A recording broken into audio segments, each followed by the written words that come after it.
hi pakhune paja porque aquí ahora ya no me ganan rasme, venimos a comer que me ganará ahora que me cojan con ya. Hola, ¿qué tal? ¿Cómo se encuentran todas y todos? Pues nos sentimos muy alegres de poder sintonizarnos nuevamente con ustedes, agradecidos de que podamos compartir nuevamente un tema con cada uno de ustedes. En esta ocasión es la salud y la enfermedad desde la perspectiva indígena. Y vamos a tener a una súper invitada. Esto se va a poner muy bueno, así que las invitamos a todas y a todos a quedarse aquí hasta el final. Kikachi, Tunti di Hamadi, di Ejen Unazimunsi, Tunti di Hamadi, Laura Romero, una Carolina Santos Segundos. Pues, ¿qué tal? Igual, buenas tardes. Igual les doy la bienvenida a esta emisión de Abriendo Veredas. E igual recordarles que nos sigan escribiendo sus comentarios. Y pues vamos a darle inicio a este conversatorio que tiene que ver con la salud y la enfermedad desde la perspectiva indígena. En esta ocasión nos acompaña la doctora Lauralena Romero, y a continuación voy a leer algunos datos sobre su trayectoria académica. La doctora Laura egresó de la licenciatura en Historia en la Escuela Nacional de Antropología e Historia en 2001. En 2002 comenzó su trabajo de campo en la zona náhuatl de la Sierra Negra de Puebla, donde realiza desde entonces sus investigaciones. En 2013 inició sus estudios de maestría en estudios mesoamericanos en la Facultad de Filosofía y Letras de la UNAM. Asimismo, en este mismo año recibió el Premio Nacional Fray Bernardino de Sahagún, que otorga el Instituto Nacional de Antropología e Historia, junto con Aculta, a la mejor tesis de licenciatura en antropología. Dicho premio también le fue otorgado por segunda vez en 2007 por su tesis de maestría. En 2006 ingresó al doctorado en antropología del Instituto de Investigaciones Antropológicas de la UNAM, del cual egresó en 2011, mismo año que ingresó al Sistema Nacional de Investigadores. En 2014 recibió la beca para las mujeres en las ciencias sociales y las humanidades que otorga la Academia Mexicana de las Ciencias y el Consejo Consultivo de las Ciencias de la Presidencia de la República en México. Y bueno, básicamente creo que era necesario recalcar que también ella es la coordinadora académica del programa de liderazgo para jóvenes indígenas. Actualmente ella es docente, investigadora también de esta Universidad de las Américas, Puebla. Y sin más, yo quiero agradecerle que esté con nosotros y hablando sobre este tema, ¿no? Ella ha hecho sus estudios y se ha enfocado desde la dimensión de los pueblos nahuas de la Sierra Negra de Puebla. Y bueno, es bien sabido, ¿no? Desde su tesis de licenciatura, de maestría, de doctorado, ha tratado de entender muchas de las dimensiones que hoy día nos interesa en este conversatorio. Y bueno, sin más, te doy la palabra, Carolina, para que nos sigas comentando sobre qué va el tema del día de hoy. Laura Romero, bienvenida, estimada doctora Laura Romero. Es un gusto enorme poder tenerla aquí, que nos pueda compartir parte de todas sus investigaciones. Y bueno, queremos empezar con una pregunta que creo que va a abrir un hilo importantísimo en este diálogo, que es, ¿cómo se entiende la dimensión de la enfermedad en los pueblos originarios? Bueno, pues muchas gracias, Caro y Adrián, por la invitación. Saben que pues me da mucho gusto que ya tengan este proyecto en marcha, entonces me siento muy honrada de que me hayan invitado y que hayan considerado, bueno, que tengo algo que aportar sobre la reflexión que han estado haciendo en su programa. Y bueno, justo para empezar, creo que algo que es importante mencionar es que a veces pensamos que la diversidad cultural solo se da en términos lingüísticos, ¿no? O sea, que la podemos ver por cómo la gente habla, ¿no? O sea, por la diversidad lingüística. Y pues hay otras muchas características que pues nos definen en esta cosa de la diversidad cultural, ¿no? Y una de ellas sin duda es cómo entendemos la enfermedad. A veces pensamos que desde la biomedicina todo está resuelto, ¿no? Y que las personas se conciben a sí mismas como un cuerpo biológico que se enferma, ¿no? Y que se cura con tratamientos pues que nos vienen de fuera, digamos, ¿no? Y que es la persona la que se enferma y entonces con una que otra con uno que otro medicamento, remedio, etcétera, pues ya, ¿no? Y lo que yo he aprendido en estos años con el pueblo náhuatl de San Sebastián Tlacotepec y con muchas otras experiencias de colegas, justamente también con muchos y muchas jóvenes del programa de liderazgo indígena, pues es pues casi una obviedad, ¿no? Que la enfermedad pues es mucho más que eso. En muchas comunidades, en muchos pueblos indígenas y para muchas personas, la enfermedad no es un asunto individual. Y creo que ahí es donde podemos establecer una de las grandes diferencias. Las personas se enferman, entre otras cosas, por conductas sociales, ¿sí? Y entonces, por ejemplo, eso, y creo que aquí me gustaría hacer como una acotación, a veces pensamos y folclorizamos los sistemas terapéuticos indígenas, ¿no? O sea, los asociamos solamente al misticismo o no sé, como a cosas muy rituales que claro que las tienen, pero a veces lo dejamos ahí y justo por eso se exotizan, ¿no? Porque quitamos todo el contexto, entonces nada más vemos un pedacito y pensamos que pues que no son serios, que son supersticiones, que pues que ellos qué van a saber, ¿no? Porque justo lo que hay también es una competencia entre los sistemas médicos, uno muy fuerte, el biomédico que aplasta a todos, y los otros que están ahí como resistiendo. Entonces, también se entienden las enfermedades, pues que la biomedicina conoce, ¿no? O sea, no son excluyentes para las poblaciones indígenas, ¿no? O sea, están ahí como parte de su sistema. Pero hay un conjunto de enfermedades que derivan del comportamiento social y su curación requiere de un entramado de acciones sociales también, ¿sí? Tenemos varias, ¿no? Seguramente quienes nos escuchen van a ubicar algunas de ellas. El mal de ojo, por ejemplo, ¿no? O sea, la gente que tiene la mirada pesada son personas que eso sí varía, ¿no? A veces es gente, pues las mujeres embarazadas, ¿no? La gente de ojos verdes, o sea, varía de comunidad en comunidad. Gente que a veces lo hace sin saber o gente que sabe que lo puede hacer y entonces con eso daña animales y personas. Entonces eso se escucha mucho no solo en México, en Latinoamérica. El susto, ¿no? Que es en lo que yo me he especializado pues prácticamente la mitad de mi vida. El empacho, por ejemplo, ¿no? Esa no es tan social, pero son como de estas enfermedades que malamente se han llamado síndromes de filiación cultural, ¿no? Y eso es como una categoría que la biomedicina creó para meter ahí todas esas cosas que la biomedicina, no reconoce. Y entonces les da un sesgo, pues como que están ahí, ¿no? Entonces la enfermedad es para muchísimos pueblos indígenas, y digo incluso en el mundo, una cuestión que va más allá de lo individual, que responde también por una parte a cómo se concibe el individuo en su relación con su sociedad, y la otra que es muy importante y que nos cuesta mucho trabajo, por ejemplo, pues desde las poblaciones indígenas, desde la antropología, explicar, es que el concepto de persona, o sea, cómo se concibe un individuo no es un universal, ¿no? Hace poquito estaba leyendo para un curso que estoy dando ahorita una controversia respecto al infanticidio en Brasil.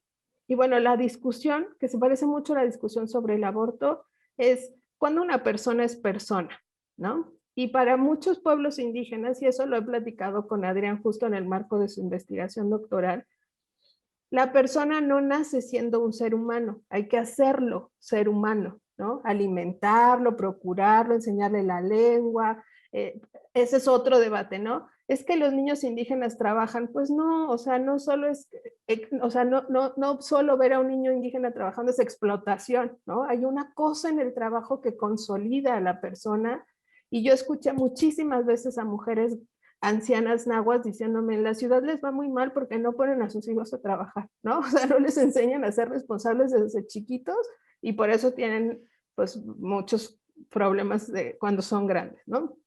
Entonces, básicamente, ya como para cerrar, la enfermedad es una cuestión que tiene una construcción social muy importante, que se atraviesa por dos cosas. ¿Cómo se concibe el cuerpo? Porque el cuerpo, al enfermarse socialmente, nos está dando una pista que también hay elementos que lo componen, que no solo es lo biológico, ¿sí? Está compuesto también de una o varias almas. Hay pueblos que tienen hasta 13 almas, y esas almas son parte de la persona, se adquieren, ¿no? Y se consolidan socialmente, y también se pueden enfermar, se pierden. Hay toda una tradición muy marcada en ciertos pueblos sobre el animal compañero. O sea, cuando yo nací, a la par nació un animal en la montaña, ¿no?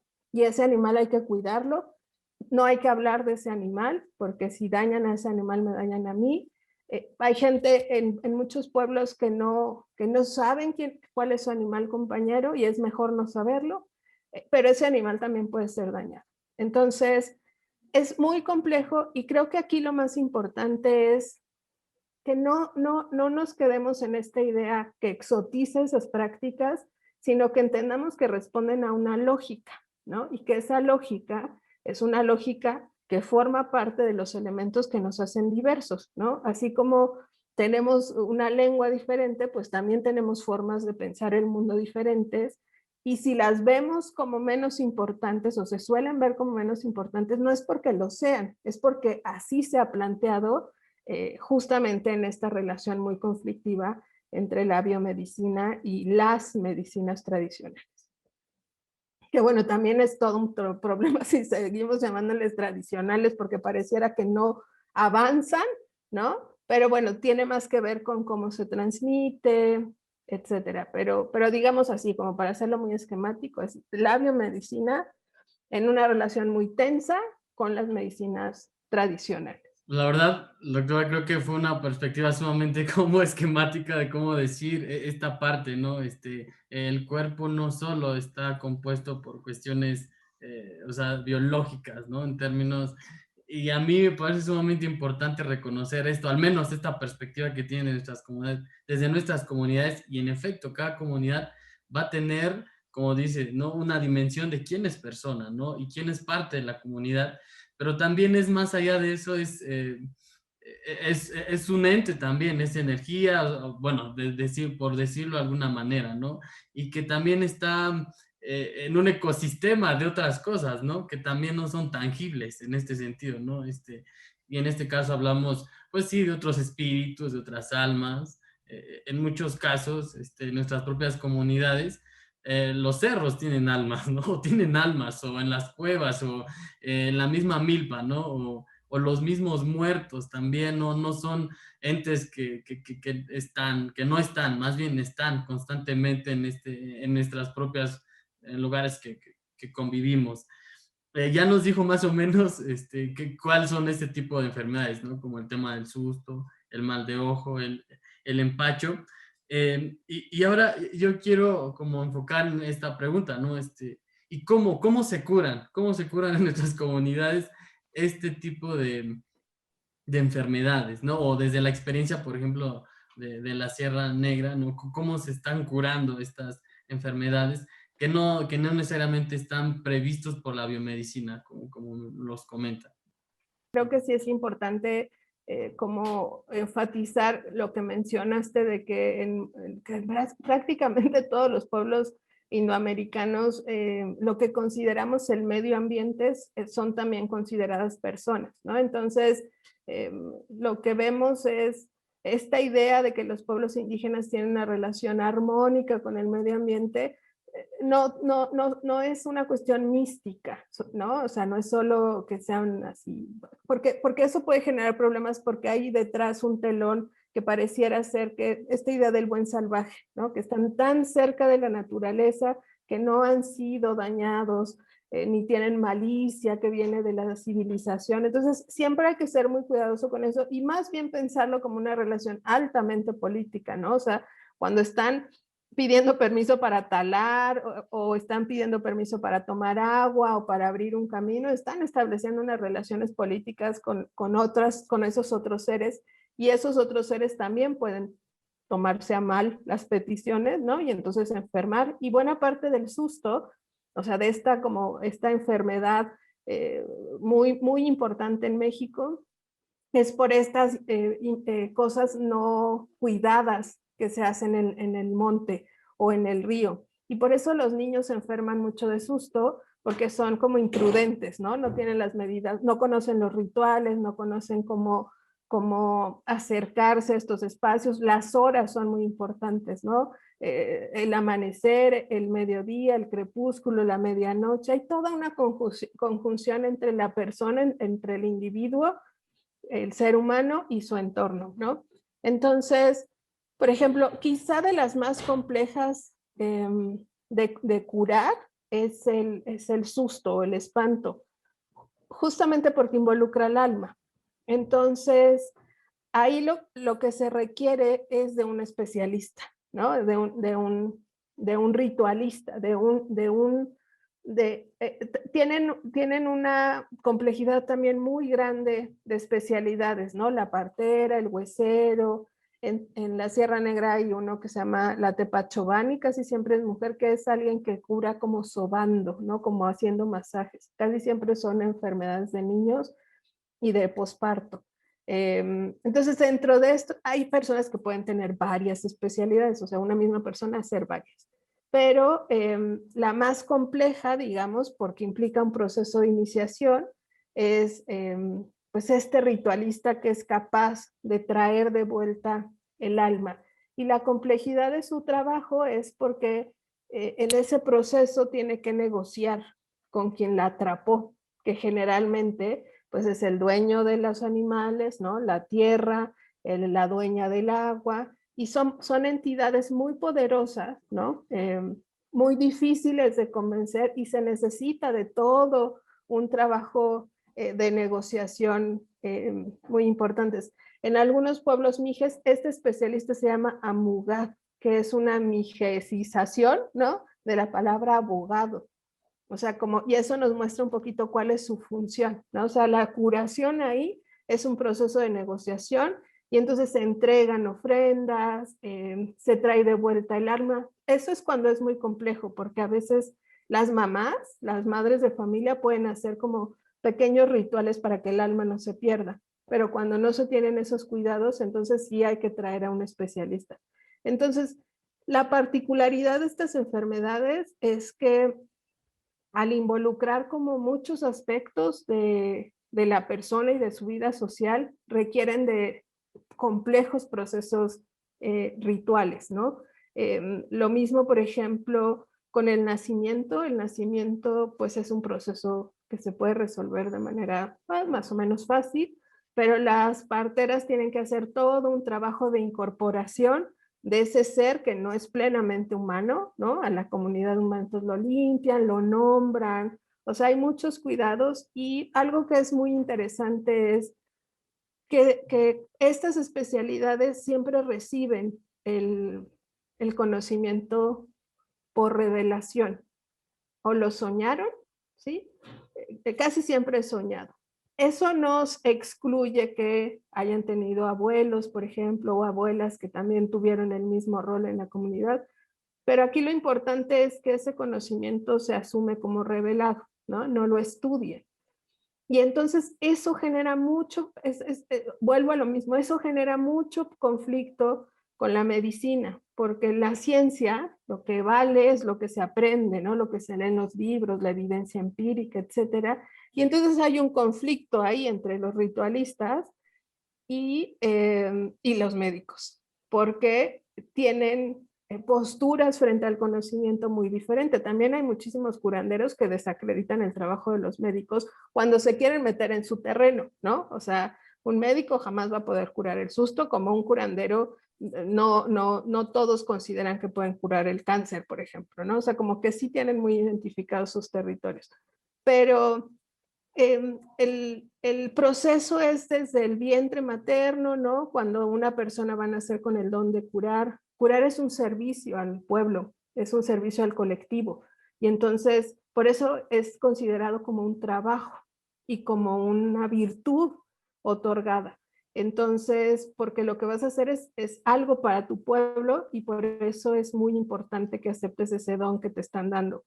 Entonces hay que hacer todo un proceso porque manejar esas potencias es peligroso, entonces hay que iniciar a la persona. En el caso de la Sierra Negra, de la zona Nahua, pues hay toda una cuestión con saber hablar, ¿no? Porque como es una cuestión de negociación, pues lo sabemos, ¿no? Quien no sabe hablar, pues va a tener conflictos para negociar algo. Saben soñar, ¿no? Saben, a veces el alma se esconde en lugares muy inhóspitos, entonces hay que saber buscarlo. Y mucho de esto sucede en el sueño. Y nuevamente, por suceder ahí es que pareciera que no es serio. Y eso es otra cosa también que establece la diferencia. En muchas culturas no existe la oposición entre lo soñado y la vigilia, ¿no? En realidad hay una continuidad en la validez que tienen estos momentos. Las sociedades occidentales a partir de la modernización establecieron esa diferencia entre la vigilia y el sueño, cuando o sea, el conocimiento se hizo racional, pero en muchas sociedades no es así. Y ni siquiera en la nuestra lo es tanto. Yo siempre digo que cuando alguien tiene un mal sueño, por muy racional que se considere, si sueña que lo atropellan en una esquina y se ve en esa esquina, va a atravesar con más cuidado, ¿no? Porque el sueño le está dando como, pues, o sea, puede no ser real, pero qué tal si sí, entonces mejor cruzo con cuidado. Entonces, muchos de esos procedimientos terapéuticos suceden en el sueño. En la Sierra Negra usan, por ejemplo, mucho tabaco, hoja de tabaco, no nicotiana tabacum, que es la que se fuma, sino rústica, que pues es parienta de la que se fuma, pero tiene una sustancia activa distinta. Muchas plantas también, ¿no? Pero esas plantas tienen una particularidad y es que se consideran que son una persona. Entonces hay una suma de elementos para curar y sí considero que el susto es quizá de las más complejas porque no solo hace referencia a la enfermedad misma, sino a estas relaciones de las que hablábamos entre la persona y su entorno. Social en términos macro, ¿no? Las personas, los otros seres humanos, las potencias dueñas del agua y de los animales sobre todo, y como decías Adrián, los muertos también, ¿no?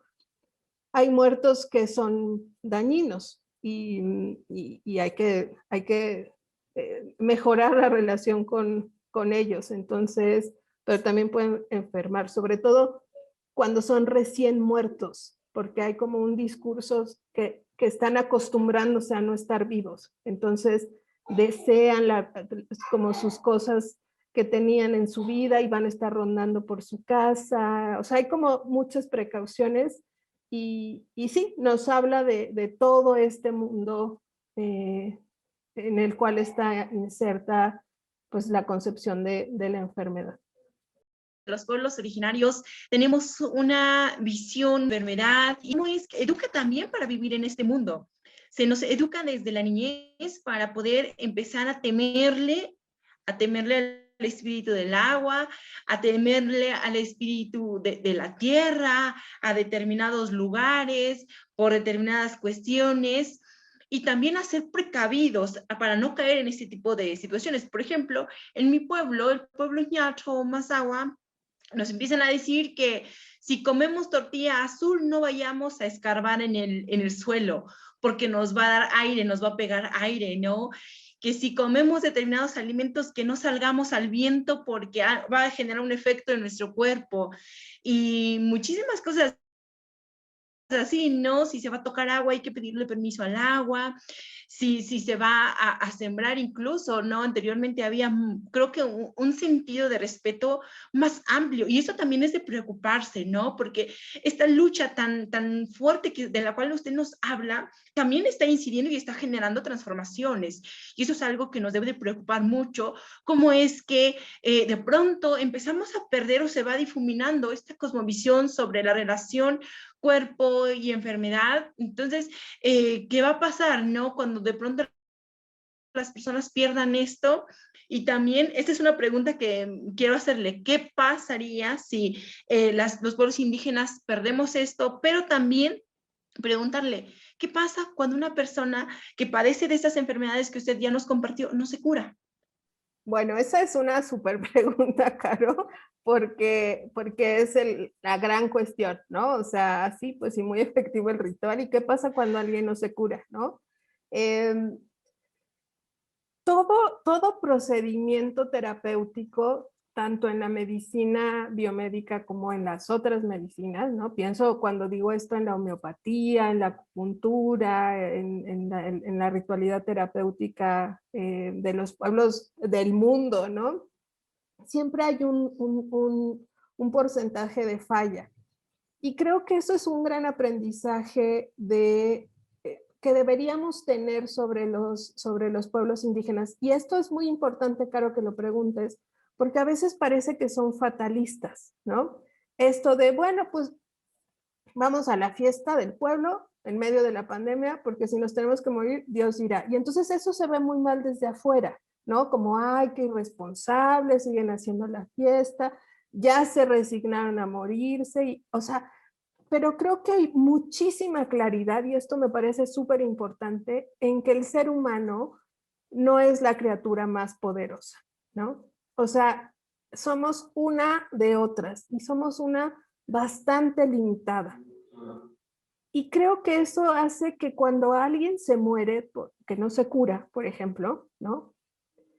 No es que haya fatalidad, es que hay un reconocimiento de algo que se nos olvida mucho, y es de la falibilidad humana, ¿no? Los seres humanos somos seres falibles, fallamos, y nuestros procesos son procesos que fallan, ¿no? Por eso, cuando alguien dice que la medicina o la ley, ¿no? Son casi infalibles, pues se les están olvidando que no están reveladas, ¿no? O sea, que las creamos los seres humanos con un elemento de origen equívoco, ¿no? Entonces, yo lo que he visto en la sierra se despliegan todos los esfuerzos y hay una trayectoria muy compleja que toca incluso a la biomedicina, ¿no? O sea, van intentando como muchos elementos para ver en dónde se encuentra la cura, y ese es otro problema, porque luego en las clínicas dicen, es que ya llegaron muy tarde y ya llegaron casi muriéndose. Pues sí, porque en la lógica han intentado otras posibilidades, no solo por cuestiones culturales, sino por cuestiones de accesibilidad, ¿no? Tienes más cerca al curandero de tu pueblo que al hospital de tercer nivel, que está a 5 horas en un camino súper difícil, con pocos recursos de movilidad y en muchos casos pocos recursos económicos. Entonces, ese hospital que está hasta allá, pues es tu última opción en muchos términos, ¿no? Entonces, claro, pues llegan muy tarde, pero hay una razón detrás, ¿no? Entonces, yo lo que he visto es que quizá lo que voy a decir va a sonar una exageración, y luego cuando digo que soy antropóloga piensan que no soy objetiva y que... Pero yo recuerdo mucho cuando tú dijiste, Caro, no nos idolatre, ¿no? Los pueblos originarios no somos ni más ni menos, o sea, sean objetivos. Entonces, no es que yo idolatre a los nahuas o a las nahuas, pero en 20 años yo nunca vi fallar un ritual terapéutico, ¿no? O sea, a lo mejor tuve mucha suerte y siempre vi los que fueron exitosos, y eso no quiere decir que no los haya visto, que no haya sucedido que no funcionó, ¿no? A lo mejor solo no los vi. Pero creo que hay como eso, ¿no? O sea, que sin duda no funcionan, ¿no? En algunos casos, como la medicina biomédica no funciona, pero creo que la forma en que se toma ese resultado final sí puede hacer la diferencia, ¿no? Y hay una cosa que yo he escuchado mucho, que es que dicen que cuando se le muere un paciente a un médico es porque ya no había nada que hacer, ¿no? Pero cuando se le muere a un curandero es culpa del curandero que se haya muerto. Entonces, creo que pensando en que ningún sistema terapéutico, ninguno, lo estamos viendo con la vacuna, ¿no? Ningún sistema terapéutico es infalible. Creo que donde está la diferencia es en cómo tomamos ese fallo, ¿no? Y el hecho de volver a este punto donde mucha narrativa de los pueblos originarios nos muestran que el ser humano es una criatura más, creo que explica muy bien cómo se toma el desenlace cuando no es el idóneo, incluso cuando hay muertes infantiles, por ejemplo, que ustedes saben que por cuestiones de pobreza es una de las razones de muerte muy alta en muchísimos pueblos indígenas del mundo. Hay una cosa ahí que explica eso, ¿no? Y no es resignación, creo que es el entendimiento de una lógica cosmológica muy compleja, ¿no? Y lo otro, antes ya de cerrar con esto que decías, Caro, es, pues claro, cada vez más jóvenes están como en la frontera, ¿no? Híjole, ¿no? O sea, sobre todo cuando ha habido una presión tan fuerte de la salud pública, por ejemplo, en materia de la atención a las mujeres embarazadas. O sea, casi los están empujando a ir a la clínica y las parteras han quedado como muy al margen.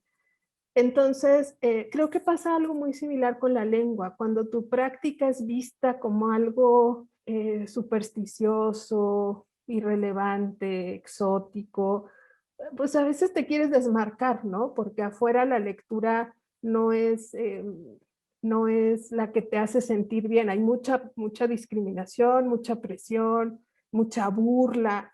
Y pues también estás viendo que la gente se muere por muchas cosas. Entonces creo que justo el segmento de edad al que ustedes pertenecen siempre está como en mucha tensión, ¿no? Porque están entre lo que han escuchado, lo que saben y este mundo externo, digamos, ¿no? Aunque los pueblos indígenas están en la Ciudad de México, la más grande de Latinoamérica, este mundo como externo, ¿no? Que siempre es tan violento. Creo que es muy similar a lo que pasa con la lengua. Pero tarde o temprano yo creo que algo toca, ¿no? Porque traes esos referentes de la infancia y entonces te hace sentido. Y creo que hay una riqueza ahí muy importante, pero es un tema muy complicado porque atraviesa a una de las carencias más importantes en los pueblos indígenas, ¿no? Que es el acceso a la salud de enfermedades, como la diabetes, por ejemplo, que está propiciada por la modificación violenta de los patrones de alimentación, ¿no? Entonces, tu sistema médico no tiene respuesta para eso, no tiene esta respuesta tan elaborada, y entonces, pues claro, ahí está la mayor incidencia, la muerte materno-infantil también, ¿no? O sea, al momento en que deslizan a las parteras, las mujeres embarazadas tienen que caminar mucho más tiempo y a veces por eso paren en el camino, ¿no? Y entonces hay un nuevo problema. Pero sí, creo que es un tema súper complejo en el sentido incluso de cómo entender la relación de los pueblos indígenas con otros ámbitos, ¿no? Del Estado mexicano. Doctora, si me permite, le voy a cambiar ahora el planteamiento. Usted mencionaba que cuando llegan las personas con la atención médica, a veces les dicen que llega muy tarde, ¿no? Pero también sucede con la gente que atiende estos tipos de malestares en la comunidad, donde los sanadores también les dicen que llegaron muy tarde porque de acuerdo a los síntomas y de acuerdo a lo que detectan, el camino que decidió seguir el paciente o la familia del paciente fue la medicina alópata. Y es sorprendente, ¿no? Cómo es que cuando estás ante un curandero, ante un sanador, te dice, es que hay cosas que son de médico y hay cosas que no son de médico. Entonces, ¿cómo llegamos de verdad a voltear las situaciones y que te digan es que llegaste tarde? También he escuchado eso en la Sierra Negra, ¿no? Y lo que yo puedo ver ahí, Caro, es que justamente lo que hay casi siempre es un conflicto intergeneracional, ¿no? Que son tus hijos, por ejemplo, tú que, o sea, jovencita, y entonces lo ves, no sé, llorando y moqueando y tosiendo, y entonces como tú estás en este inter, lo llevas al médico y la abuelita te está diciendo, está asustado, ¿no? No, esas todas son creencias, no sé qué, y lo llevas con el médico. Entonces la abuelita te dice, ves que está asustado, ¿no? O tu mamá o la suegra, no sé qué. Entonces creo que hay un tema ahí intergeneracional que hace que esto sea cada vez más frecuente. Y, por ejemplo, yo lo que veía con algunos curanderos, sobre todo hombres, es que siempre hacen un pronóstico de la enfermedad para decidir si toman ellos ese caso o no, porque lo que no quieren es que se les muera el paciente, ¿sí? Entonces, si ven que la enfermedad ya está mucho más allá, van a decir, ¿sabes qué? Yo no puedo. Entonces, ve con otro, cuando el susto es muy complicado o cuando ya hay involucradas, por ejemplo, no sé, cosas de otra como índole, son muy cuidadosos, ¿no? Como porque es parte de su currículum, pues si se les murió mucha gente, la gente deja de creer en ellos. Entonces creo que hay un asunto ahí que es intergeneracional y que justamente los y las terapeutas sí analizan esa situación para ver si toman el caso o no. Son profesionales en su trabajo, ¿no? Entonces, pues tienen toda una serie de protocolos muy sofisticados para tomar decisiones, pero efectivamente, sí he visto también en esta parte donde yo he estado esta cosa al revés, ¿no? Es que para qué te fuiste allá, ¿no? Si era de acá, ¿no? Y de esas no son enfermedades de médico. Es como muy frecuente y creo que se pierde como este sentido común, ¿no? Que vamos creando socialmente y que nos hace ver una lectura pues muy rápida o sea, como el sentido común, como lo vamos construyendo. Entonces sí, creo que o sea, desde mi punto de vista hay una cuestión ahí generacional que hace que sea como equivocada, ¿no? La ruta y postergue encontrar el o la especialista adecuada. Pues muchas gracias, doctor. La verdad me queda, la verdad, haciendo una síntesis, yo no lo había visto así, ¿no? Esta parte que usted decía, ¿no? Reconocernos como una criatura más, ¿no? Del mundo, ¿no? Como con otros entes, con otras criaturas, y me parece muy, muy interesante esta parte, porque usualmente la vanidad de la humanidad, ¿no? Decir, yo soy el racional e imponerte, ¿no? Y dominar la naturaleza en todos los sentidos, ¿no? Desde modificarla genéticamente hasta imponer un proyecto de mega infraestructura, ¿no? Imponiendo al hombre por encima de la naturaleza. Y esto nos viene a recordar que no es así, que hay otras cosas y me parece sumamente una lección como para seguir reafirmando que no somos únicos, ¿no? Y que hay otras cosas que también nos afectan. Y esta dimensión política, esta negociación política con ellos es necesario. A lo mejor muchas comunidades lo han de pensar, ¿no? Es que a lo mejor la pandemia tiene que ver mucho con eso, ¿no?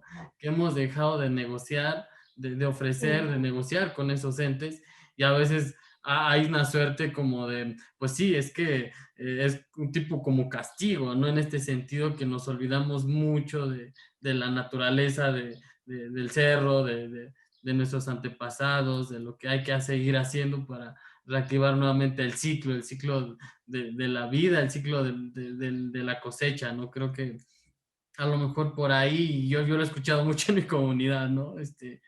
A lo mejor va por ahí. Y algo que yo estoy observando y que usted ahorita lo están explicando, el tema de ese conocimiento, de la cuestión transgeneracional, esa comunicación, o sea, ¿cómo ve este diálogo intergeneracional entre estas personas que son curanderas y con las nuevas generaciones de curanderos? ¿Hay nuevas generaciones de curanderos que estén haciendo este tipo de curación y están reentendiendo otra vez este tipo de enfermedades?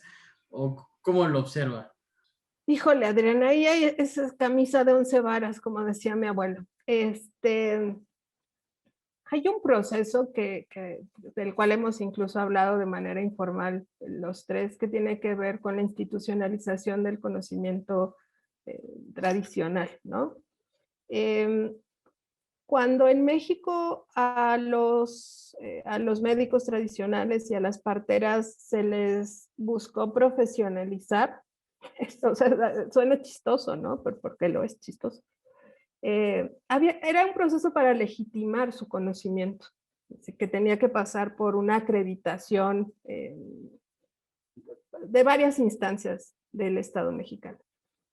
Y eso, ustedes saben que muchísima de los y las curanderas son personas que pocas veces, o sea, muchas de esas personas son ágrafas, no escriben, ¿no? A veces son monolingües y pues no están escolarizadas, ¿no? A veces creemos que la escolarización es la única forma de aprender y pues no hay nada más falso que eso. Pero hubo un proyecto muy fuerte en México para profesionalizarles. Y eso provocó, y eso yo lo vi miles de veces, no solo en Tlacotepec, sino en todo el Valle de Tehuacán, ¿no? En toda la Sierra Negra y el Valle de Tehuacán.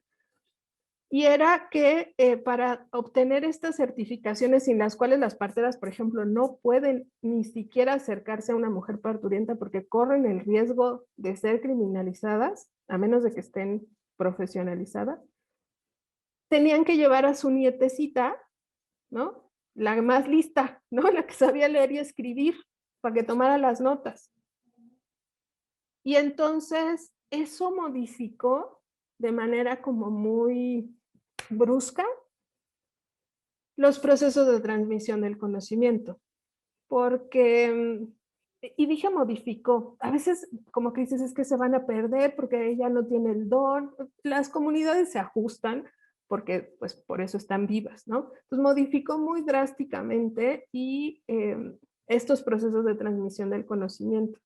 Y entonces hay una nueva generación que está mucho más vinculada, por ejemplo, a enfermería, promotores de salud, o sea, siguen como en el ámbito, pero ya no en el lado de el conocimiento de sus abuelas, por ejemplo, de sus abuelos. O sea, siguen siendo operadores de la salud, pero desde un aspecto más eso, ¿no? Promotores, enfermeras, algunos médicos, los menos, pero sí.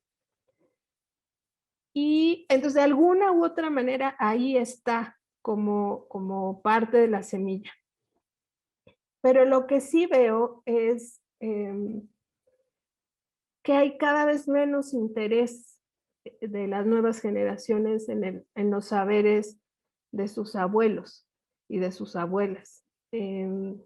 Y no sé bien si esto es solamente una cuestión generacional, que siempre nos pasa, o sea, piénsense ustedes en relación a sus padres y casi siempre están en conflicto y luego se dan cuenta que se parecen mucho, ¿no? Eso que les chocaba que hicieran lo están reproduciendo ustedes pues porque así les criaron y entonces a veces terminamos haciendo cosas que decíamos que no, hay siempre como un conflicto, ¿no? Entre las generaciones propio de esta diferencia.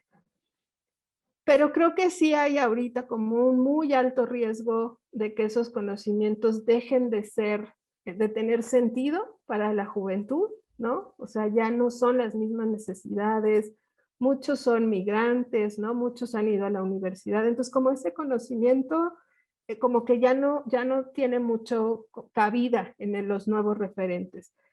Y creo que lo triste, ¿no? Más que esa modificación cultural, sería un rechazo explícito a eso que ellos hacían, ¿no? A lo mejor tú no lo tienes por qué repetir porque ya estudiaste ingeniería, ¿no? Pero eso no tendría que ser el razonamiento único para no reconocer que en su momento y hasta la fecha, esos saberes no escolarizados de una persona ágrafa, monolingüe, fueron los que salvaron la vida y por lo que estamos y estás tú aquí, ¿no? O sea, sin ese saber,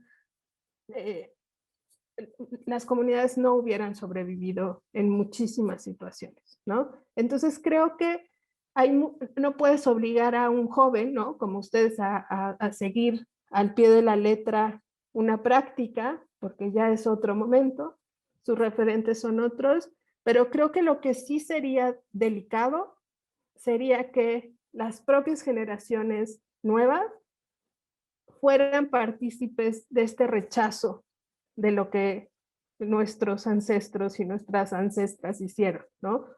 Muy cerquita o muy lejano, ¿sí? O sea, del lado materno mío, por ejemplo, la mamá de mi abuela, o sea, mi bisabuela, era partera, ¿no? Entonces, no lo tengo tan cerquita, pero yo recuerdo perfecto a mi abuela contándome cosas sobre su mamá partera.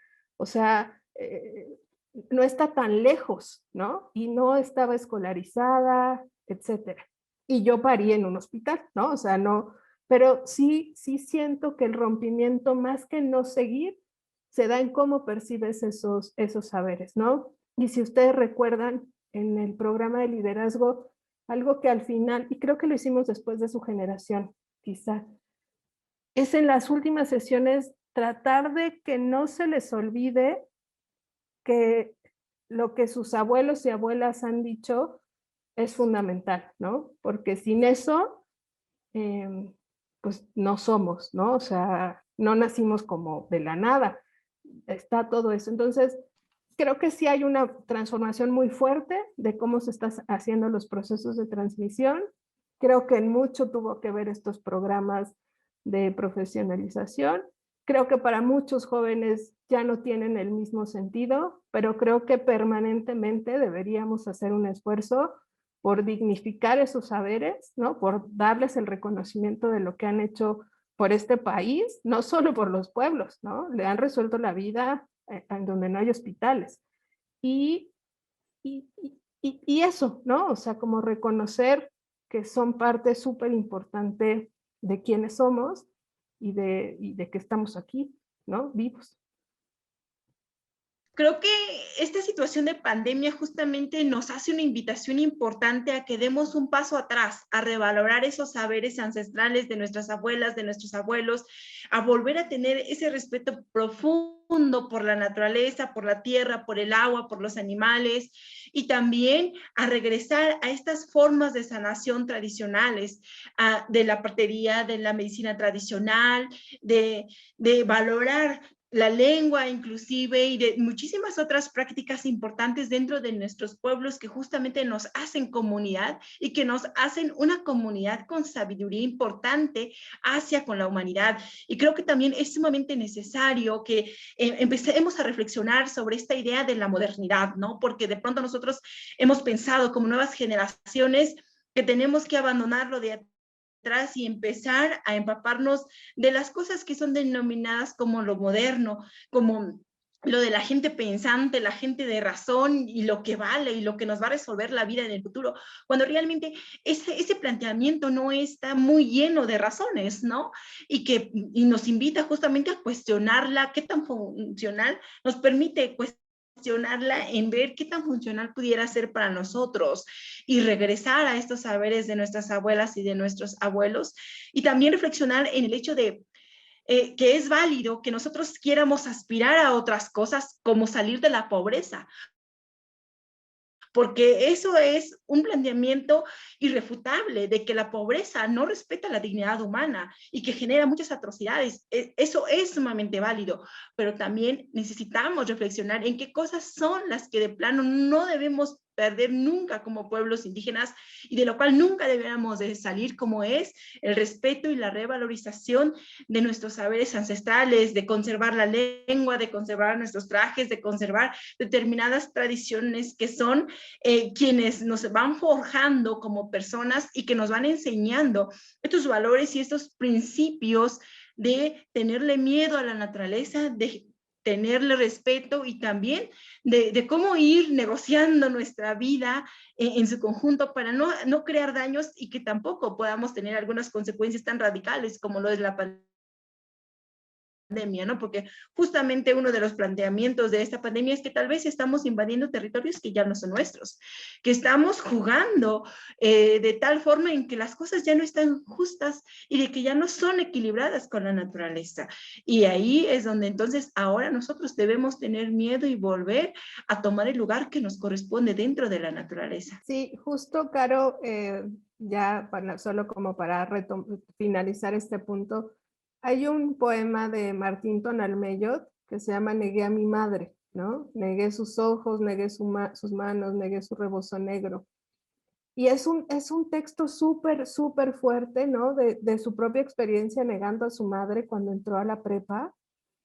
pero creo que esa metáfora se puede llevar a todo lo que, estas cosas que están ahí, ¿no? O sea, lo que significa esa madre que no fue a la escuela, que es monolingüe, o sea, todos esos saberes y al final el arrepentimiento que da, ¿no? O sea, como que con lo que cierra, yo les recomiendo que lo busquen. Es un texto muy fuerte y como muy, muy, muy importante porque además habla de lo que le hacía sentir vergüenza de su madre, ¿no? O sea, y creo que expone muy bien este conflicto del que hablábamos y de cómo, pues creo que la actitud que hay que tomar es, pues al que no le guste, pues que se voltee, ¿no? Finalmente, en el momento en que asumamos la importancia de todo esto y entendamos que la gente se comporta negativamente ante estas prácticas por sus prejuicios, ¿no?